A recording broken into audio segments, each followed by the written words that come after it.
gno.pls is the official language server protocol for gno.land.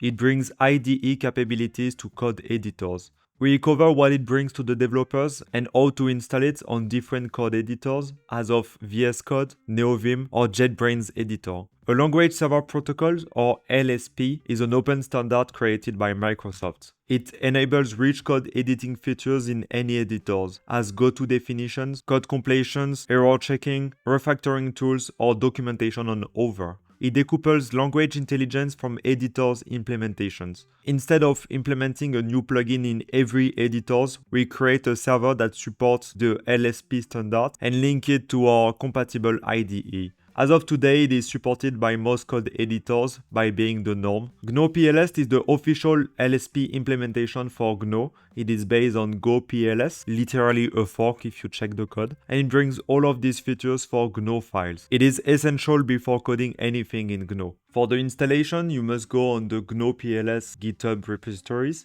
and check the README. It displays every editor setup. If you support one of the editors that is not on the list or one of them is not updated, you should do a pull request to add every instruction. We'll be very pleased to add it. For the installation, you must run this command. It will ask you to install Go. After running this command, you have the latest version of gno.pls. And you should be sure you have greatly added the Go path variable into the path variable.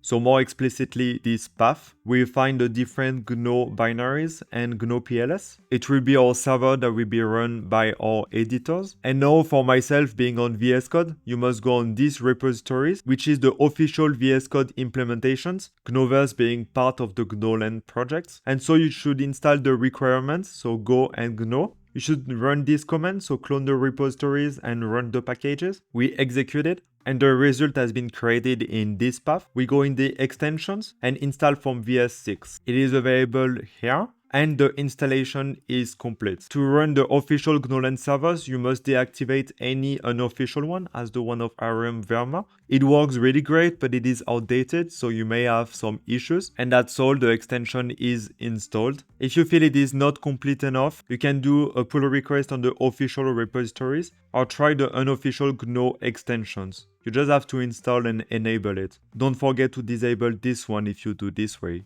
For NVim, you should just add this code in your init Lua files. Same thing for Emacs, it is available here. You have to install gomod.el and pass this configuration in your Emacs configurations. You have the same with LSP mod flight check. If you're using Jetbrains editor, you have to clone, build, and set in the plugins directories. As a side note, an official linter for GNO exists as the name tlin. It supports Go and GNO files. To install it, you must follow these next steps and just type this command in the terminal. Thank you for listening and see you next time.